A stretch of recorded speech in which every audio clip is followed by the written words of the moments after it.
When I was 18, my life changed forever. It was a warm summer evening when the phone call came. The kind of call that cleaves your world into it before and after. My father, John, had been in a car accident. By the time we reached the hospital, he was gone. He'd been my rock, my role model, the man who made the world feel safe and steady. Without him, everything crumbled. My mother, Jen, who had always been the life of every gathering, sank into a depression so deep it felt like she'd been swallowed whole. And me, I became the glue, the makeshift patch holding together a family that no longer felt like one. For years, I juggled school, work, and the emotional weight of being my mother's anchor. By the time I graduated college at 22, I was exhausted in ways I couldn't articulate. Marrying Mark, my college sweetheart, felt like stepping into a calmer chapter. We moved to the suburbs of Chicago, where we built a life that was, by all accounts, enviable. 2 beautiful children, a cozy home, and a predictable routine. But predictability has a way of dulling the edges of life. Somewhere between school drop-offs, work deadlines, and folding endless piles of laundry, I started feeling like a ghost of myself, present, but not fully alive. Meanwhile, my mother remained in our hometown, a shadow of the vibrant woman she once was. Then, when I was 34, she dropped a bombshell. She'd met someone, Graham, a widower from Portland. She'd met him online, of all places, and after a year of long-distance calls and visits, she announced they were getting married. I was skeptical, to say the least. My mother, who had barely left the house in years, was suddenly packing up her life and moving across the country for a man I'd never met. She invited me to Portland to meet Graham and see their new life together. I agreed, partly out of obligation, partly out of curiosity. The journey to Portland felt like a much-needed escape. The plane ride was quiet, giving me time to think. I tried to focus on my mom's happiness, but I couldn't shake the unease. What if Graham wasn't who he seemed? What if my mom was rushing into something she'd regret? These thoughts churned in my mind as I landed and made my way to their home. Graham's house was like something out of a storybook, a quaint, 2-story home nestled at the edge of a dense forest. The interior was warm and inviting, filled with books, antique lamps, and the kind of character that comes from years of careful curation. My mom greeted me at the door with an energy I hadn't seen in years. Her cheeks were flushed, her eyes bright. It was both comforting and disconcerting to see her like this. Graham himself was unexpected, reserved but kind, with a quiet intelligence that drew you in. His gray eyes seemed to hold entire conversations on their own, and his smile, well, it was the kind of smile that made you feel seen. He was polite and welcoming, but there was a weight to him, a sense of someone who'd lived through his own share of losses. That first evening after dinner, my mom went to bed early, worn out from the excitement of the day. Graham and I ended up on the terrace, the cool night air wrapping around us as we talked. We covered everything from literature to art to the quirks of our families. It was easy, natural, too natural. At some point, I realized I was leaning in, hanging on his every word. And when our eyes met, there was a flicker of something I couldn't quite name, something that made me pull back and excuse myself for the night. The next morning, my mom and I had breakfast together. She seemed so happy, her laughter bubbling up in a way I hadn't heard in years. She talked about their plans for the wedding, about how Graham had introduced her to hiking and gardening. It was sweet, but I couldn't shake the nagging feeling that this was all too sudden. I decided to spend the day exploring the town, giving myself some space to process everything. The town was charming, with its quaint coffee shops and boutiques. I wandered through a bookstore, losing myself in the smell of old paper and the comfort of familiar titles. At lunch, I sat by a window overlooking the main street, watching the world go by. It was peaceful, a welcome break from the whirlwind of emotions I'd been caught in. That evening, my mom had plans to meet some friends she'd made through Graham. She encouraged me to join, but I declined, feeling the need for some quiet time. Graham stayed behind as well, saying he had some work to catch up on. After my mom left, the house felt unnaturally still. I retreated to the library, drawn to the rows of books lining the walls. Graham found me there, and we ended up talking again, this time about his late wife and the challenges of starting over. His vulnerability caught me off guard, and I found myself opening up about my dad, about the void his absence had left in my life. The next day, my mom and I had a small argument. She wanted me to stay longer, to help with wedding preparations, but I told her I couldn't work the kids' mark. She seemed hurt, and I felt a pang of guilt.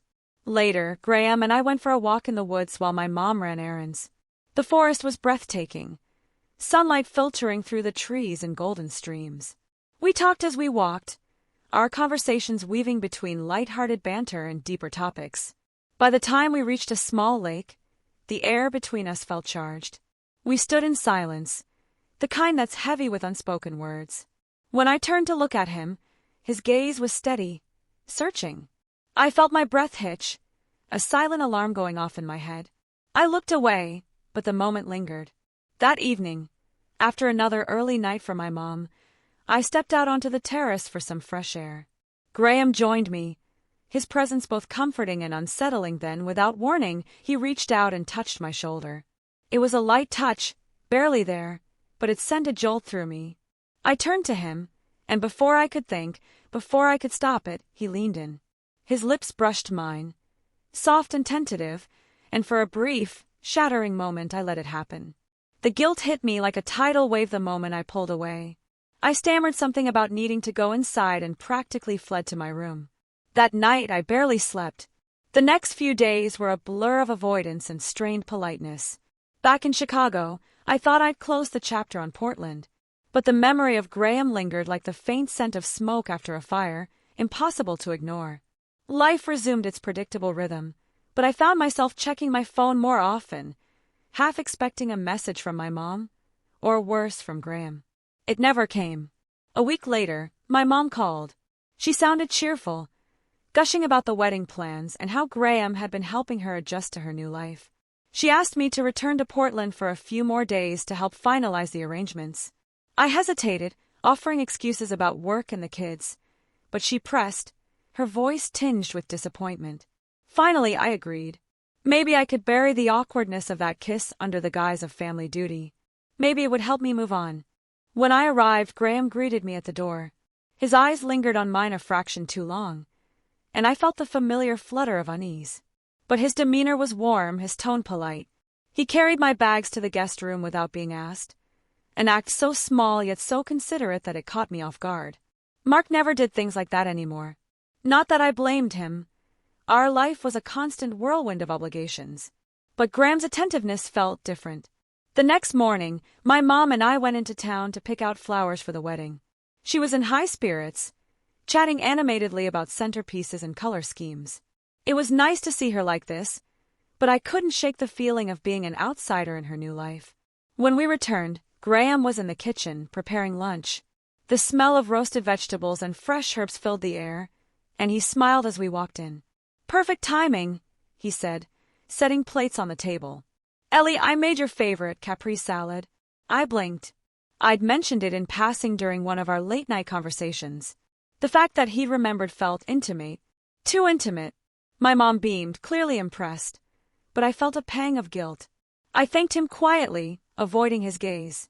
Over the next few days, I began to notice more of these gestures. Graham would pour me coffee just the way I liked it, ask thoughtful questions about my work, and offer to help with anything I needed.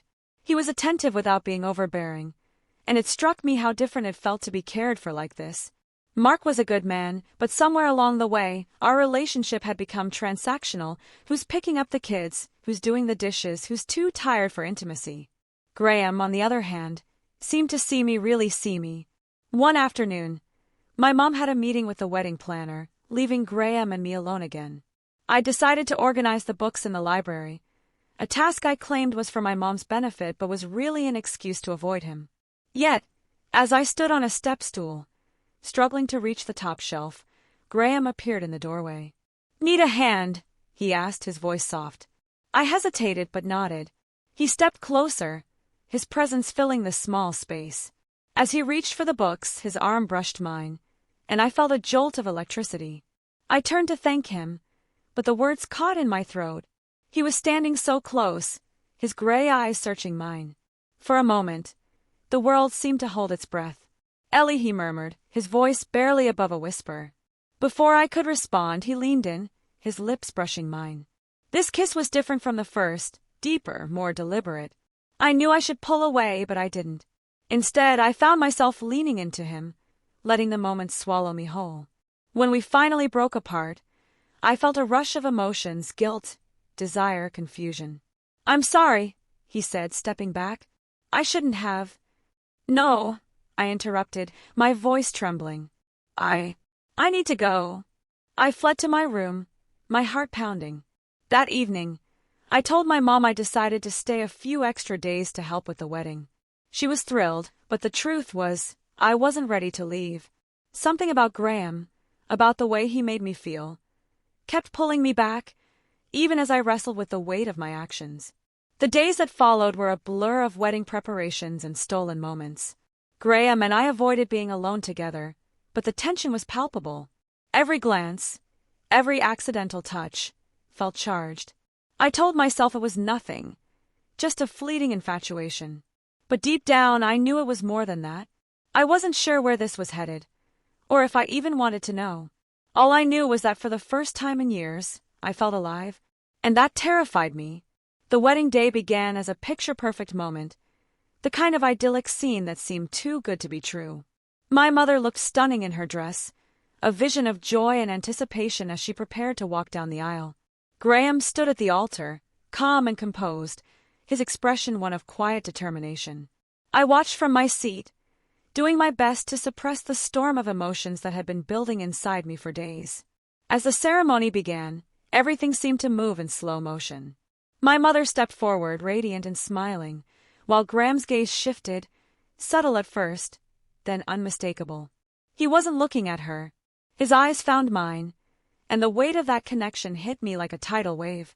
I tried to look away, to focus on the ceremony, but the intensity of his stare was impossible to ignore. My chest tightened as a sense of dread began to creep in.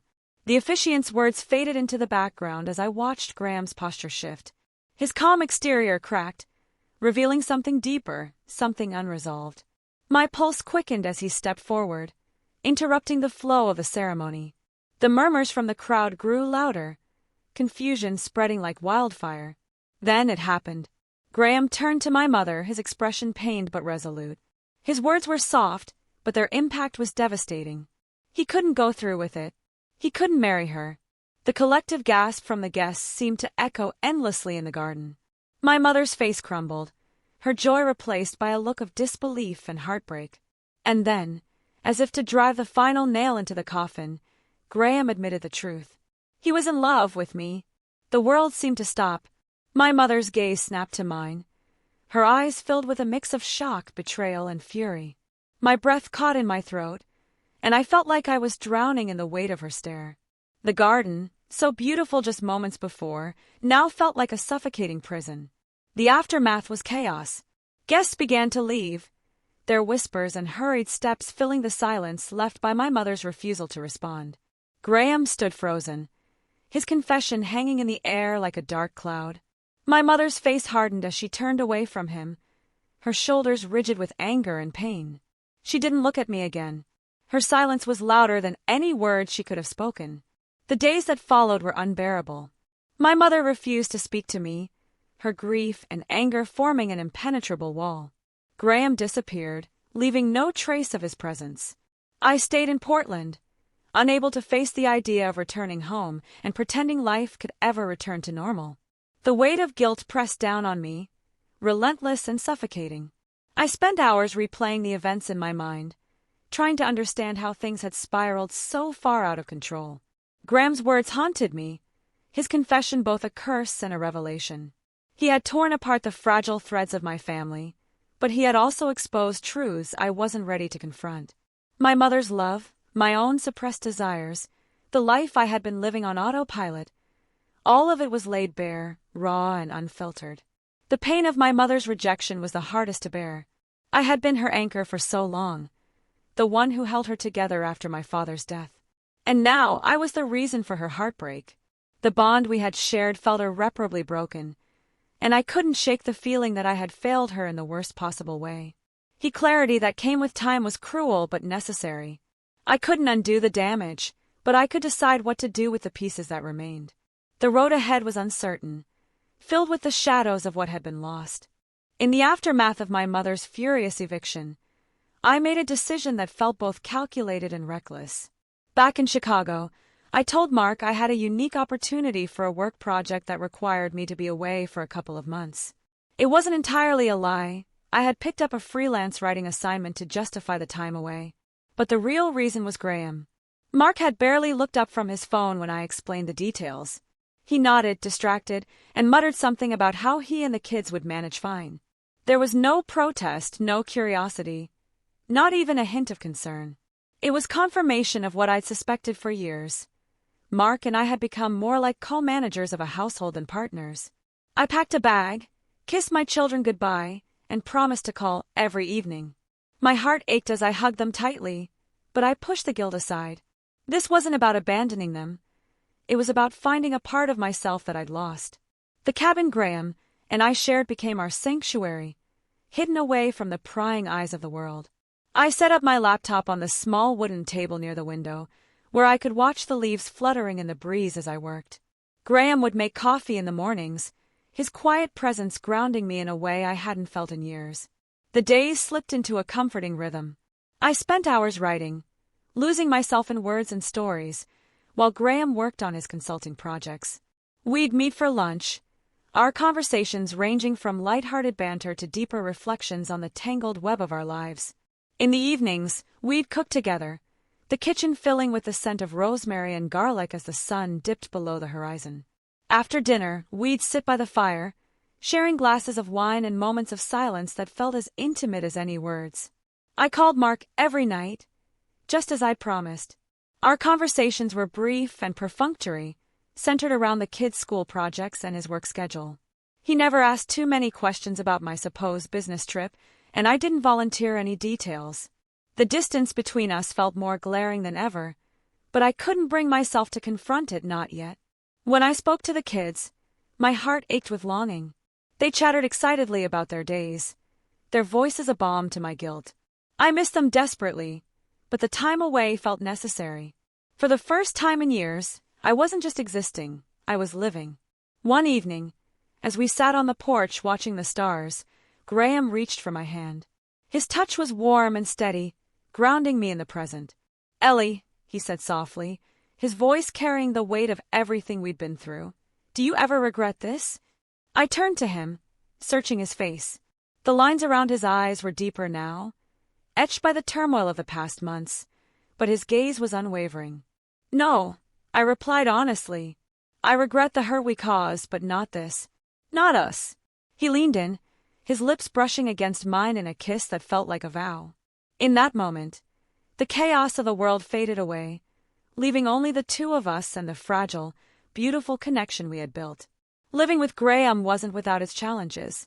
There were moments when the weight of our choices pressed down on us, threatening to suffocate the fragile happiness we'd found. But there were also moments of joy, laughter that echoed through the cabin, mornings spent tangled in the sheets, and the quiet comfort of simply being together. I knew this couldn't last forever. The lies I told Mark, the distance from my children, it was all temporary, a stolen season that would eventually come to an end. But for now, I allowed myself to revel in the simplicity of our life together, knowing that every moment was both a gift and a gamble. As the weeks turned into months, the lines between right and wrong blurred further. I wasn't ready to face the consequences of my choices, not yet. For now, I clung to the illusion of a double life, hoping that when the time came to choose, I'd have the strength to face whatever came next. The weeks at the cabin had slipped into months, each day a precious bubble of borrowed time. I knew the end was coming. I could feel it in the growing restlessness in my chest, in the way my children's voices became increasingly distant during our nightly calls. My daughter had stopped telling me about her day, answering in monosyllables. My son's "I love you" began to sound more like a question than a statement. One evening, after a particularly quiet call, I caught my reflection in the window. The woman staring back at me was both familiar and strange.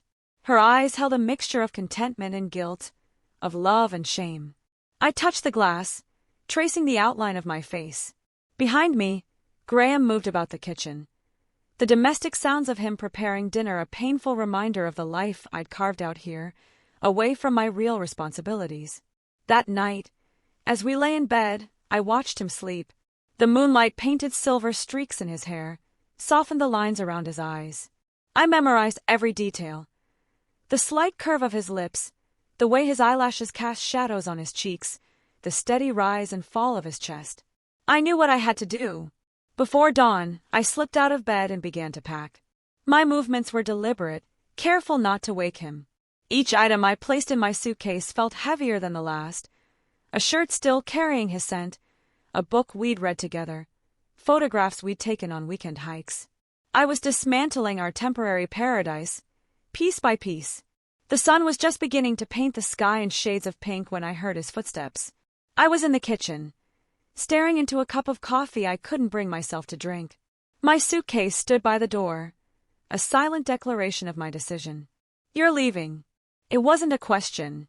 His voice was soft, understanding in a way that made my heart ache even more. I turned to face him, and the look in his eyes nearly broke my resolve. "I have to," I whispered. "They need me." He crossed the kitchen in 3 steps, his hands finding mine. They were warm, steady. Everything about Graham had always been steady. "I know," he said, his thumb tracing circles on my palm. "I've always known this day would come." Graham, the words caught in my throat. How could I explain that loving him had awakened something in me I thought was long dead? That our time together, despite the pain it caused others, had saved me in ways I couldn't articulate? He pulled me close, one hand cradling the back of my head. "You don't have to explain," he murmured into my hair. "What we had, it was real. But real doesn't always mean right." I looked up at him, memorizing his face one last time. He leaned down, and when our lips met, it was soft, bittersweet. A goodbye kiss that tasted of morning coffee and unshed tears. His hands framed my face, thumbs wiping away tears I hadn't realized were falling. The kiss deepened, became desperate, both of us trying to pour years of unfulfilled futures into one moment. When we finally pulled apart, he pressed his forehead to mine. "Thank you," he whispered, "for showing me I could love again." "Thank you," I replied, my voice trembling, "for helping me remember who I am." The drive back to Chicago was a blur of highways and quiet tears. Each mile marker brought me closer to the life I'd left behind, to the consequences I would have to face. Mark deserved the truth, all of it. The children deserved a mother who could look them in the eye. When I walked through our front door, the kids ran to me. Their arms around my waist felt like anchors, tethering me back to reality. Emma, my daughter, buried her face in my stomach, while Tyler, my son, clung to my side. Mark stood in the doorway to the kitchen, his expression unreadable but his eyes alert, taking in every detail of my return. That night, after the children were asleep, I told Mark everything. He listened in silence, his hands clasped tightly in his lap, knuckles white with tension. When I finished, the silence stretched between us like an ocean. "Did you love him?" Mark finally asked, his voice hoarse. "Yes," I answered honestly, "but I love our family more." The following months were a maze of therapy sessions, long conversations, and painful realizations. There were nights when Mark couldn't look at me, days when the silence in our house felt suffocating. But slowly, painfully, we began to rebuild. Not as the same people we'd been before, but as 2 adults who chose to remember why we'd fallen in love in the first place. We started dating again. Awkward dinners where we had to relearn how to talk to each other. Weekend afternoons spent rediscovering shared interests we'd forgotten about. Mark began leaving little notes in my coffee cup, like he used to when we first married. I started asking about his day and really listening to the answer. The children sensed the change in us. Emma began sharing her stories again, her trust returning gradually. Tyler's hugs grew longer, more secure. We became more present with them. Family game nights without phones, Sunday breakfasts where we actually sat down together. My mother was the hardest bridge to rebuild. The hurt ran deep, the betrayal even deeper. But blood runs deeper still. Our first conversation after everything was stilted, painful. She couldn't look at me and I couldn't blame her. But we kept trying. Weekly phone calls became monthly coffee dates. Slowly we learned to talk again, to rebuild trust one careful conversation at a time. Graham remains a bittersweet memory, a reminder of a time when I felt most alive and most lost. Sometimes, on quiet evenings when the house is still, I think of him and feel grateful, not for the pain we caused, but for showing me that I was capable of feeling deeply again. That awakening helped me fight for my marriage, for the family we'd built. I don't regret the time at the cabin. It taught me that love isn't always about grand passions or stolen moments. Sometimes it's about choosing to stay, to work through the mundane moments, to find magic in the ordinary. Mark and I are different now, more honest with each other, more present. We've learned that marriage isn't about avoiding temptation. It's about choosing each other, every day, even when it's hard. Especially when it's hard. Last week, I found an old photo from the cabin tucked away in a book, Graham and I on the porch, laughing at something now forgotten. I looked at it for a long moment, then slipped it back between the pages. Some memories are meant to stay just that, memories. Beautiful, painful reminders of the paths we didn't take, the lives we didn't choose. That evening, as Mark and I prepared dinner together, our movements synchronized from years of sharing the same space. He caught my eye and smiled. It wasn't the passionate, consuming love I'd felt with Graham. It was deeper, steadier, a love built on choice, on commitment, on the beautiful mundanity of building a life together. And I knew with absolute certainty that I had made the right choice.